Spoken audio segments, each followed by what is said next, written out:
Abel Defina. Él es doctor en finanzas, amigo de esta casa. Mi querido Abel, qué gusto saludarte. Buenos días y bienvenido. Gracias por estar aquí en el Noticiero Nacional de WQ Radio. Buenos días, Luisa. Gracias por la invitación y buenos días a toda su amplia audiencia. Muchísimas gracias, gracias, claro que sí. Comencemos.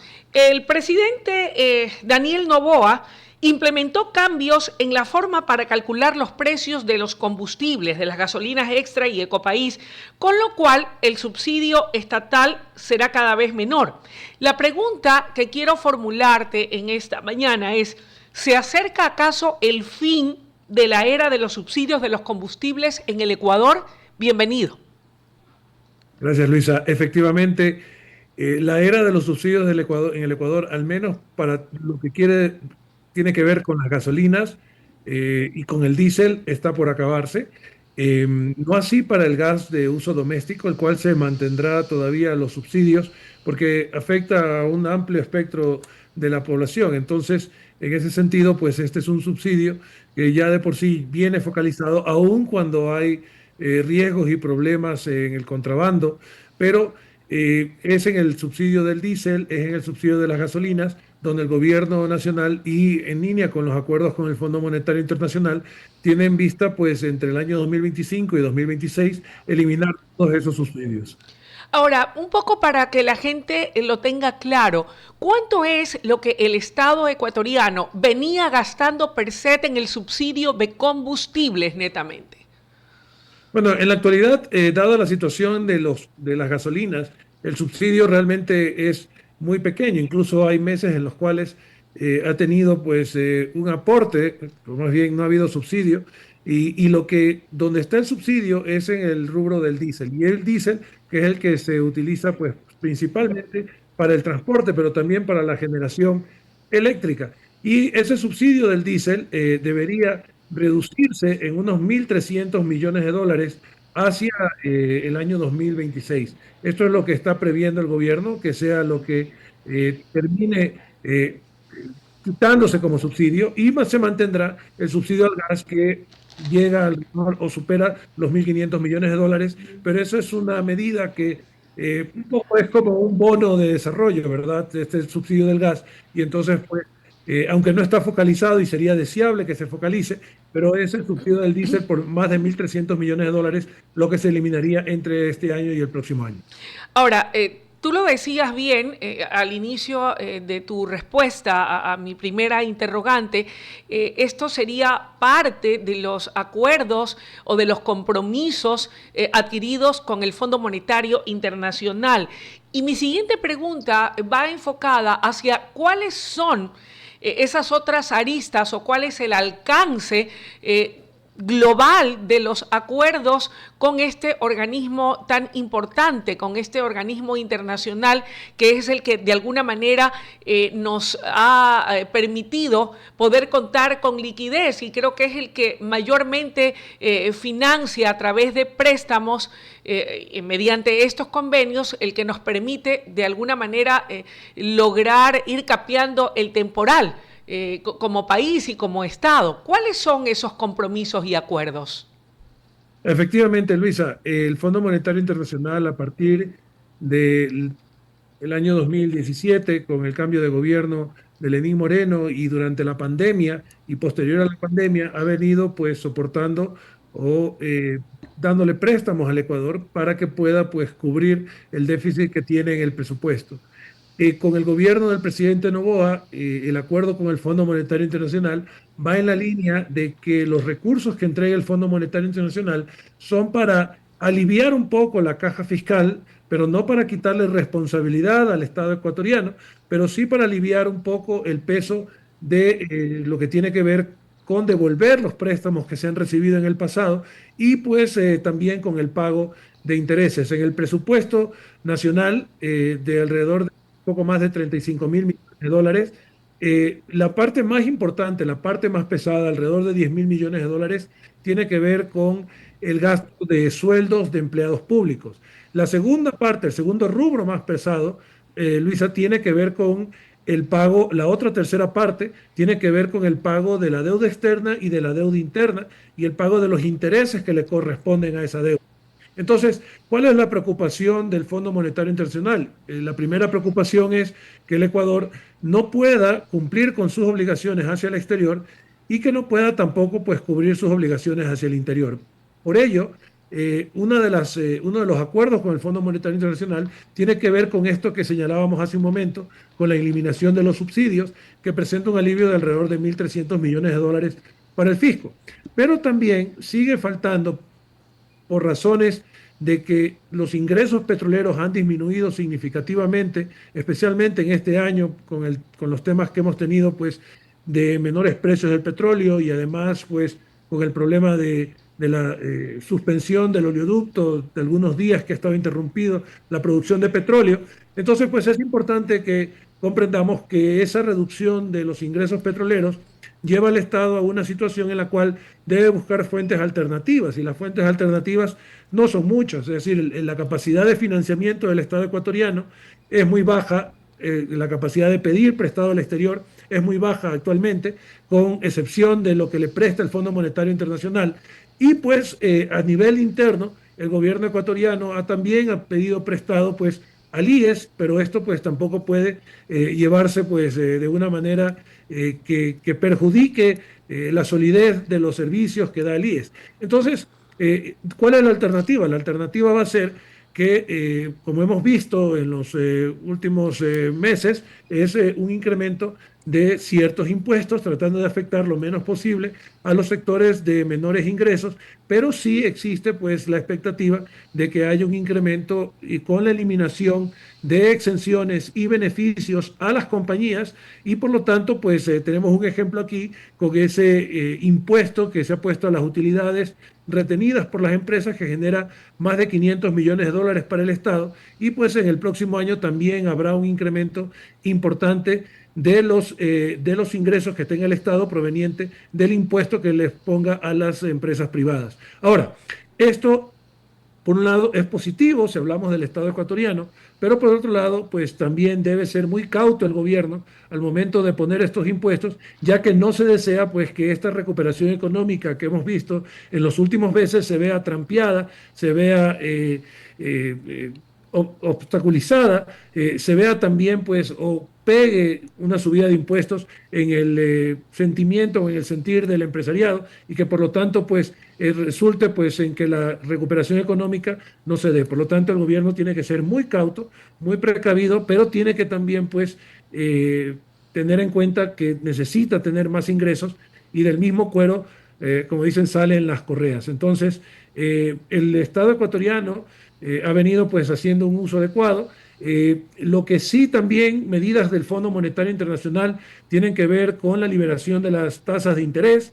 Esto, aunque hemos visto que en el sector financiero las tasas de interés han disminuido, pues la idea es que con la subida, o con, mejor dicho, con la liberación de las tasas de interés, haya una situación en la cual pues se incremente o haya una tasa de interés más alta para quienes pues consumidores o empresas que representan más riesgo, pero que haya más crédito disponible. Hoy por hoy existe una gran liquidez en el sistema financiero y producto de eso hemos visto una bajada de interés, tanto de las tasas de interés pasivas, que son las tasas a las cuales capta recursos el sistema financiero, como también en las tasas de interés activas y en algunos casos pues el sistema financiero se ve en la dificultad de que no existen suficientes empresas para prestarles dinero. Eso es realmente una situación preocupante en el sistema financiero, la colocación de la liquidez y por eso hemos visto una bajada de tasas. El acuerdo con el Fondo Monetario Internacional apunta a una liberación de tasas, con lo cual pues tengamos un sistema financiero que pueda llegar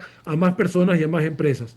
¿Cuál es otro de los acuerdos con el Fondo Monetario Internacional? Tiene que ver también con esto que se ha planteado en la consulta que se va a hacer a la ciudadanía con el trabajo por horas. Se estima que el habilitar una situación de trabajo por horas, que está planteada hoy por hoy solamente para el turismo, pero una situación de trabajo por horas permitiría que la decisión del empresario de crear una nueva fuente de empleo no tenga que dar ese escalón tan grande para contratar a una persona para que trabaje durante todo el mes, sino que pues pueda, en la medida en que la empresa va creciendo, ¿verdad? Y va teniendo pequeños incrementos, vaya incrementando en la misma medida, pues con una mayor flexibilidad, con un empleo por horas, vaya incrementando el número de colaboradores. Entonces, el trabajo por horas podría tener una mala situación si no logramos crecer la economía, si no logramos tener proyectos de desarrollo en el país, si no logramos tener mayores exportaciones y mayor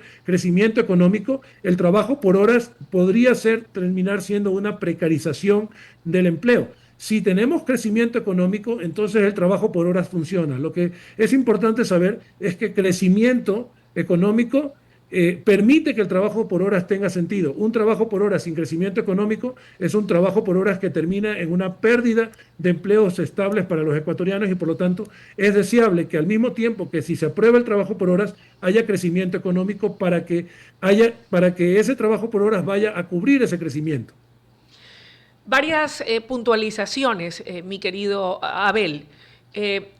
Hace algunas semanas, varios voceros de gobierno, varios funcionarios, asambleístas, ministros, han descartado para este año, al menos en lo que resta de este año, una ampliación de la reforma tributaria que en ciertos puntos se dio hace poco tiempo atrás, descartando al menos que para este año se vayan a crear más o nuevos impuestos. Tú has señalado muy bien que parte de los acuerdos conlleva tal vez ciertos impuestos o eliminación de exenciones al sector privado o a la empresa privada. Y se ha dicho también, por lo que tú corroboras hoy, que se estaría así cocinando algún tipo de alcance o nueva reforma tributaria para el año venidero. Además de aquello que tiene que ver con el tema de la empresa privada, ¿crees tú que pudiera existir la posibilidad de que se considere creación de impuestos ya no solamente a este sector, sino un impuesto que pueda ir al bolsillo de todos los ecuatorianos en general? Y si no fuera el caso y hubiese la necesidad de crear más impuestos o tributos, ¿hacia dónde consideras tú, como experto en finanzas, debiera apuntarse para conseguirlo, a efectos de que el Estado pueda tener mayores recursos, inyectarlos a aquellos sectores preteridos donde tanta falta hacen, que es en el tema de la salud, de la educación, de la seguridad? Sí, Luisa, obviamente que el deseo del gobierno es no poner más impuestos a los ecuatorianos. Dentro del mismo acuerdo con el Fondo Monetario Internacional, el gobierno ha señalado y ha llegado a un acuerdo de que va a ampliar la base social y por eso, ¿a qué me refiero con eso?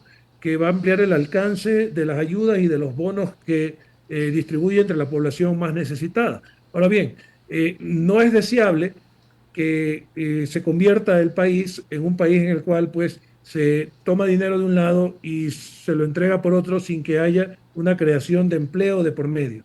Por lo tanto, este apoyo a los sectores más necesitados con ampliación de los bonos tiene que ver pues con poner algo temporal que permita en lo que se dinamiza el aparato económico, en lo que llega nueva inversión extranjera, en lo que se crea nuevos proyectos para el crecimiento del país, podamos de esta manera pues ya no ser necesarias estas ayudas, sino que efectivamente todos los ecuatorianos tengan un empleo con un ingreso digno, un ingreso justo y un ingreso que les permita progresar en la vida. Ahora bien, el tema de los impuestos, si bien no hay una expectativa de que haya un aumento en lo que es, por ejemplo, el impuesto al valor agregado, sí hay una expectativa que haya un incremento de impuestos en lo que tiene que ver con las empresas, las compañías, ¿verdad? Y en ese sentido, si bien no hay una carga directa hacia los ecuatorianos, sí hay una carga indirecta, porque si uno le quita $1 o le pone $1 más de impuestos a un empresario, obviamente que eso significa $1 menos de utilidades, pero también significa $1 menos que está circulando en la economía, es $1 menos que está disponible para la creación de empleo para ese empresario.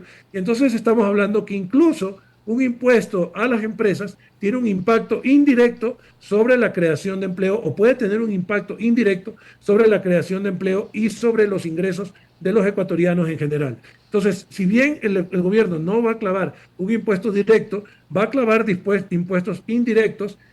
Tomamos en cuenta también algo, si existe también un incremento de impuestos a los sectores de mayores ingresos, son los sectores de mayores ingresos, la clase media alta, clase alta, los que demandan la mayor cantidad de empleos de servicios. Esos empleos de servicios son los empleos mejor pagados, son los empleos que significa que hay mayores ingresos para las familias ecuatorianas y por lo tanto todo impuesto tiene directa o indirectamente un costo para los más necesitados. Me queda claro. Ahora, tú decías también en tu análisis, en la primera parte de tu intervención, que uno de los mayores gastos que tiene el Estado ecuatoriano es aquel que se va en el pago de salarios a los empleados del sector público. Y recientemente, en una decisión dolorosa y difícil, según lo manifestó el propio presidente de la República, se despidió o se sacó de nómina a 5.000 servidores públicos dentro de lo que ha sido denominado por el Estado como un plan de eficiencia administrativa. Quiero preguntarte si dentro del acuerdo con el Fondo Monetario Internacional, de lo que tú conoces o hayas tenido acceso a esa información, si acaso se incrementará el despido de servidores públicos para de allí obtener mayor liquidez. Si dentro de esos acuerdos el ahorro también podría ir por allí, es decir, esta vez 5.000 servidores públicos fuera de la nómina y si se vienen más despidos en lo que resta del mandato del presidente Daniel Noboa. Luisa, siempre existe la intención por parte del gobierno de que se busque la eficiencia, porque al fin y al cabo, fíjate, esos sueldos que ganan los servidores públicos, ¿a qué se van? Pues se van obviamente pues, a sus gastos familiares, personales, por lo tanto regresan a la economía, ¿sí? Lo que no es deseable que haya en un país es pipones o gente que gana sueldos sin realmente pues hacer un trabajo productivo que contribuya al crecimiento del país. Y en ese sentido, por eso creo que el gobierno ecuatoriano ha señalado que esos despidos de esos 5.000 empleados va dirigido hacia la búsqueda de la eficiencia y no hacia aumentar la masa de desempleados en el Ecuador. Ahora bien, ¿qué sucede? Que en muchos casos no está claro, no está transparentado y es deseable que el gobierno lo haga, que transparente el criterio con el cual se va a calificar a los empleados públicos. La salida de 5.000 empleados públicos fue una decisión muy rápida en la cual no está claro con qué criterios se separaron esos empleados públicos, no está la lista, obviamente guardando la privacidad necesaria, pero no están las razones ni está estimado cuáles son las eficiencias que se están logrando. Por lo tanto, sí se necesita que el país vea cuál es el proyecto de búsqueda de eficiencia y que no se quede nada más en parte del discurso de los funcionarios del gobierno, sino que realmente pues podamos monitorear, podamos apreciar, podamos constatar que realmente el Estado ecuatoriano se está volviendo más eficiente, no porque estamos o está haciendo lo mismo con menos o incluso está haciendo menos con menos, sino que está haciendo más con menos. ¿Sí? Y en ese sentido estamos esperando, todos los ecuatorianos deberíamos esperar que el gobierno presente una propuesta de cómo va a llegar a esa eficiencia con la separación de los funcionarios y logrando que la calidad y el nivel de los servicios públicos, que la calidad y el nivel de la atención en los ministerios para todas las necesidades que tienen los ciudadanos, pues vaya mejorando en el tiempo y no vaya empeorando. Entonces, es importante que los proyectos que tiene el gobierno ecuatoriano para el país, no solamente en la búsqueda de eficiencia, sino los proyectos que debe tener en la búsqueda del crecimiento de la agricultura, en la búsqueda del crecimiento de las exportaciones, la búsqueda del crecimiento de la producción petrolera y minera, se transparenten para que los ecuatorianos podamos ser parte de ese proyecto y no simplemente meros espectadores, para que los empresarios ecuatorianos puedan participar en ese crecimiento, puedan invertir en ese crecimiento. El crecimiento a través de la inversión extranjera es deseable, pero fíjese Luisa, hay 75.000 millones de dólares en los bancos, las tasas de interés activas han bajado. ¿Por qué bajan? Porque no hay los suficientes proyectos de producción, no hay la suficiente disponibilidad empresarial para tomar ese capital y convertirlo en crecimiento. Por lo tanto, es importante que el gobierno ecuatoriano intervenga no solamente con la disponibilidad del crédito, como lo está haciendo a través de instituciones como el BIES o el Banco del Pacífico, sino que también trabaje en crear esos proyectos a los cuales los empresarios productivos del país puedan sumarse y con lo cual podamos tener más crecimiento y tener más empleo, Luis. Ahora, ¿cómo estamos a nivel de incremento del gasto público versus reducción del gasto público?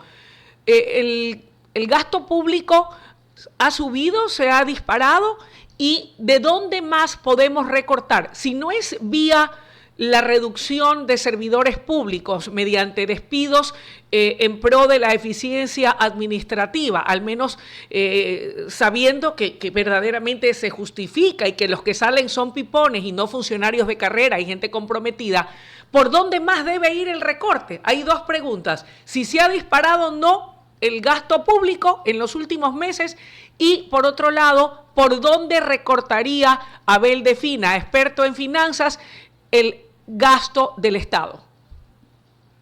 Luisa, efectivamente el gasto que ha hecho el Estado ecuatoriano se ha incrementado, sí, versus el año anterior, pero también se han incrementado los ingresos, ¿no? De alguna manera el déficit que mantiene el Estado ecuatoriano ha disminuido. Los gastos más importantes, que es el gasto de empleo o de los funcionarios públicos, que son alrededor de 10.000 millones, de los 35.000 millones de dólares que tiene el presupuesto, ese se ha mantenido. El impacto de los 5.000 funcionarios frente a los 470.000 funcionarios, 490.000 funcionarios que tiene el Estado ecuatoriano, es un impacto extremadamente pequeño, ¿verdad? Y realmente pues tendrías que, para que realmente haya un impacto significativo, despedir una proporción de 10 veces mayor para que haya un impacto significativo en el presupuesto. De todas maneras, lo que se busca es la eficiencia, ¿verdad? Ahora, entonces, ¿dónde está el gasto de funcionarios públicos? Principalmente está en las Fuerzas Armadas, está en la policía, está en la educación, está en la salud, y es importante que exista la utilización o se use este esquema de separación de funcionarios para buscar la eficiencia. Es decir, ¿a qué me refiero? Que realmente pues los que se quedan sean mucho más productivos y tengamos mucho mejor servicio de salud y mucho mejor servicio de educación y seguridad. Ahora, ¿cuál es el segundo rubro? Como decía, el segundo rubro es lo que tiene que ver con la deuda externa y la deuda pública. Y por ese lado es por donde debería el gobierno ecuatoriano plantear una renegociación de la deuda externa para dejar por fuera alrededor de unos 2.000 millones de dólares que le permita al Estado ecuatoriano reinvertir en proyectos de producción que nos hagan no salir del déficit por el lado de la reducción de gastos, sino salir del déficit por el lado del crecimiento. Uno, cuando maneja una empresa, uno hace un pequeño espacio y tiene una crisis, uno lo que hace espacio reduciendo gastos, pero no se queda solamente reduciendo gastos, porque si uno sigue reduciendo gastos, lo que va a terminar es destruyendo la empresa. Lo que uno hace es reducir gastos, pero porque tiene un proyecto en el cual ese ahorro que está logrando lo va a reinvertir y lo va a lograr convertir la empresa en una empresa en crecimiento. Si esa lógica funciona para las empresas, si esa lógica funciona para las personas naturales, para los ciudadanos, ¿verdad? ¿Por qué no entonces puede funcionar por el Estado? Debe funcionar. En el sistema financiero hay 75.000 millones de dólares en depósitos con las seguridades adecuadas, ¿sí? Solamente que tomemos el 2% de esos depósitos para los proyectos, se puede hacer muchísimo en agricultura, se puede hacer muchísimo en petróleo, se puede hacer muchísimo en minería con 1.500 millones de dólares bien puestos en proyectos adecuados, productivos y generadores de empleo, Luisa.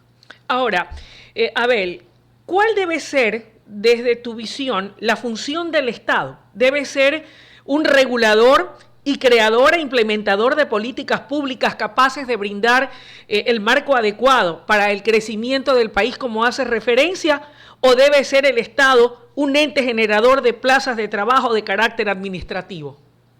A ver, el Estado ecuatoriano, ahí hay una tercera vía, ¿verdad?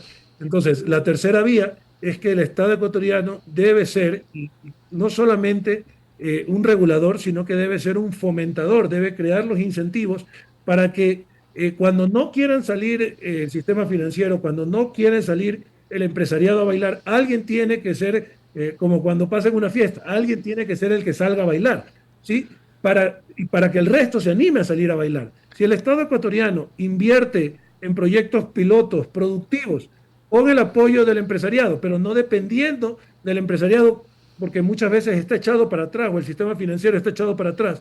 Entonces, tiene que sacar a bailar al empresariado, tiene que sacar a bailar al sistema financiero, y eso se logra no creando empleos administrativos, no creando tampoco empleos de $400 para 80,000 jóvenes sin que tengan un propósito definido, adecuado, sino creando realmente proyectos en los cuales haya creación de empleo en la agricultura, haya creación de empleos en la pesca, haya creación de empleos en las actividades profesionales. De esa manera, el Estado ecuatoriano, como sucede en los países desarrollados, en Estados Unidos, el gobierno americano es el de los mayores creadores de oportunidades de empleo. ¿Por qué? Porque contrata a las empresas para que desarrollen proyectos importantes de seguridad para el país y de esa manera crea la oportunidad para que esas empresas creen más empleo. Entonces, sea que lo haga de manera directa o sea que lo haga a través de la empresa privada, el Estado ecuatoriano tiene un rol importante. En una economía estancada como la tiene el Ecuador, el Estado ecuatoriano tiene un rol importante en ser un promotor de la inversión, un promotor de la creación de empleo, un promotor de las exportaciones y de la producción, no de la creación de empleos administrativos, sino de la creación de empleos productivos. A eso me refiero. Quiero finalizar a propósito de que recientemente han cobrado más fuerza y han salido a la luz reclamos y denuncias de quienes hacen el sector público de la salud en el Ecuador, de que no hay presupuesto, de que también se ha evidenciado mafias de corrupción haciendo de las suyas con la medicina, con los recursos que son asignados a los hospitales. Preguntarte, de acuerdo a los datos que probablemente tengas, ¿cuánto pierde el Ecuador por casos de corrupción y hasta dónde, siendo tú experto en finanzas, existe algún mecanismo o sistema que permita tener el control de la trazabilidad de los recursos que se entregan, en este caso a los hospitales o a las demás instituciones que regenta o que son atendidas con los recursos del Estado, para impedir que estos recursos caigan en manos inescrupulosas y dejen de ir hacia donde deben de ir, que es atender y a garantizar salud, educación, bienestar y progreso para el país y para todas las familias ecuatorianas? Efectivamente, Luisa, la corrupción representa no solamente para el Ecuador, sino para los países de América Latina, representa alrededor de un 3,5% de su Producto Interno Bruto. Para el Ecuador eso significaría alrededor de 4.000 millones de dólares que se pierden por la corrupción en el país. Ahora bien, comparado con el tamaño de la economía, es un porcentaje relativamente pequeño, esos 4.000 millones de dólares. El problema está en que además de esos 4.000 millones de dólares que se pierden, está el mal servicio, está todos los problemas que causa la no disponibilidad de las medicinas, todo el estrés, la situación dramática que causa esa corrupción para los ciudadanos ecuatorianos. Y entonces las pérdidas directas, si bien pueden ser 4.000 millones de dólares, las pérdidas indirectas son aún más cuantiosas y no están calculadas todavía. Pero todo este dolor, toda esta falta de confianza que existe en las instituciones, que produce la corrupción, es algo con lo que hay que luchar. Para eso no hay que esperar 6 años al cambio de gobierno para que se pueda perseguir a los corruptos, sino que tiene que haber mecanismos que permitan de una manera independiente y eficaz ir sacando, pues, ir volviendo este negocio de la corrupción un mal negocio. ¿Cómo se vuelve el negocio de la corrupción un mal negocio?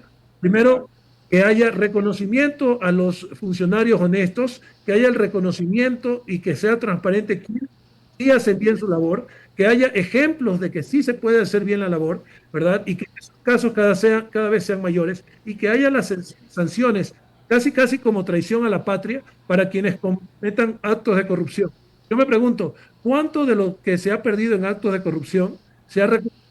De lo que se perdió en la pandemia por corrupción se ha recuperado en el país. No se ha recuperado nada, no se recupera nada nunca. ¿Por qué? Porque hacen su tiempo en la cárcel, ¿sí? Y luego se van a disfrutar de sus fortunas a otro lado. Nunca nadie encuentra el dinero y nunca pasa.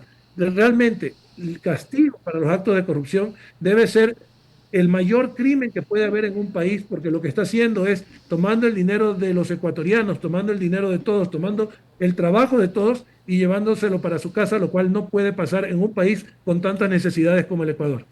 ¿Cómo se proyecta el comportamiento de la economía hasta el cierre de este año? Proyecciones de crecimiento y las del año venidero. Luisa, creo que la situación de este año apuntaba hasta el primer semestre como una situación de rebote en la cual teníamos un crecimiento del 3,4% en el primer trimestre. En este segundo trimestre que pasó tendríamos un crecimiento de alrededor del 5%, pero sigue siendo un crecimiento rebote, pero un crecimiento que rebota y nos deja rebotando en el mismo lugar en el que estábamos en el 2023. En el 2023 no estábamos bien, no veníamos bien desde hace 10 años, incluso desde mucho antes, diría yo, porque se escondía las deficiencias que tenía el país.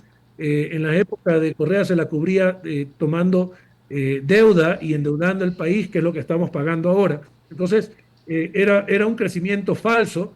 Y luego tenemos la situación de estancamiento que hemos vivido los últimos 10 años, producto pues de una menor dilapidación de dinero por parte de los gobiernos que han venido.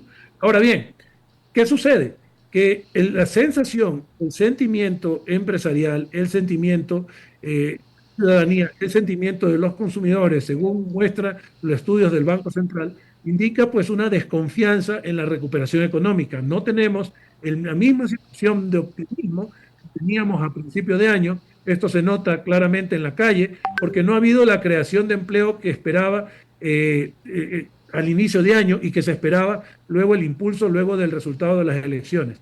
En este sentido, creo que es importante que la ciudadanía conozca que el tema de la decisión de una inversión extranjera no es una cosa que puede el gobierno lograr de la noche a la mañana, es algo que toma años y lo que ha venido sosteniendo el crecimiento del país o la recuperación económica es el crecimiento de las exportaciones. Las exportaciones van muy bien, hemos tenido este año, tenemos un crecimiento este año mayor que el del año anterior y es importante por eso lo que decía hace un momento, que hayan los recursos disponibles, que haya la disponibilidad no solamente en términos financieros, sino también de seguridad jurídica, seguridad política y de seguridad también en el entorno económico, y esto tiene que ver con los impuestos, para que el empresariado pueda salir a hacer más producción y pueda salir a invertir más. Pero no dejemos de lado, es importantísimo, como decía hace un momento, que para ella que haya un buen crecimiento este año, es necesario que ya el Estado ecuatoriano plantee proyectos claves, motores de la economía, que nos permita crecer mucho más en los próximos años la producción y la exportación que trae divisas al país. Abel, quiero agradecerte la deferencia que siempre tienes para con nosotros. Gracias por haber pasado revista de los temas más importantes del tema económico y financiero y seguramente habrá otra oportunidad para volver a conversar y ver cómo siguen moviéndose las frutas en el tema económico y cuáles van a ser sus consecuencias. Muy agradecida contigo, que tengas un buen inicio de semana. Encantado, Luisa. Gracias por la invitación, siempre a las órdenes y una excelente semana para ti y toda tu estimada audiencia. Gracias, muy gentil, lo propio. Momento de una breve pausa cuando son las 8 de la mañana con 38 minutos y enseguida regresamos con más aquí en WQ Radio en el Noticiero Nacional.